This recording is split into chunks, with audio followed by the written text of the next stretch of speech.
গাজায় যুদ্ধ শুরুর পর থেকে প্যালেস্টাইনিয়ান বন্দীদের উপর অমানবিক নির্যাতন চালানোর অভিযোগ উঠেছে ইসরায়েলের বিরুদ্ধে।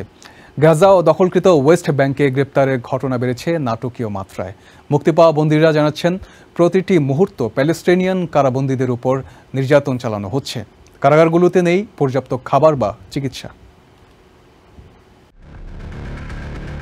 ওয়েস্ট ব্যাংকের শরণার্থী ক্যাম্প আইডা এখানকার বাসিন্দাদের আটক করে ইসরায়েলি কারাগারে নিয়ে যাওয়া এখন নিয়মিত ঘটনা। গাজায় যুদ্ধ শুরুর পর ডিসেম্বরে ইসরায়েলি সেনারা আটক করে এখানকার অধিকার কর্মী মানজা আমিরাকে। তাকে পাঠানো হয় অফার সেনা কারাগারে। সেখানেই 2 মাস কাটান তিনি। সে সময় প্রতিনিয়ত নির্যাতনের মধ্যে থাকতে হয়েছে বলে অভিযোগ তার।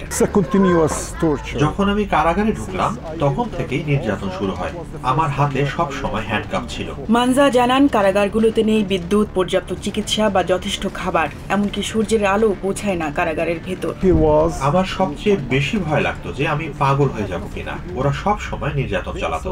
ইসরায়েলের কারাগারগুলোতে দিন দিন উল্লেখযোগ্য হারে বেড়েই চলছে প্যালেস্টিনিয়ান বন্দীদের সংখ্যা। গাজায় যুদ্ধ শুরুর পর নতুন করে 8,000-এরও বেশি প্যালেস্টিনিয়ানকে বন্দী করা হয়েছে।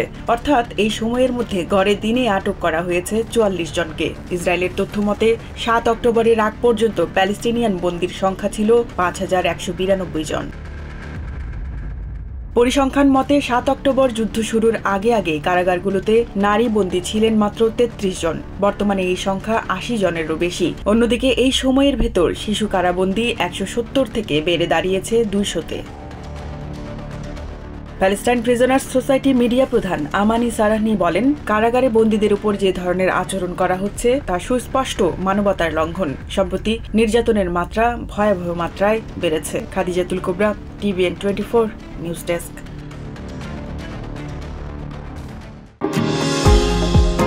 নিউ ইয়র্ক থেকে সম্প্রচারিত TVN 24 টেলিভিশন বিশ্বজুড়ে বাঙালির কণ্ঠস্বর।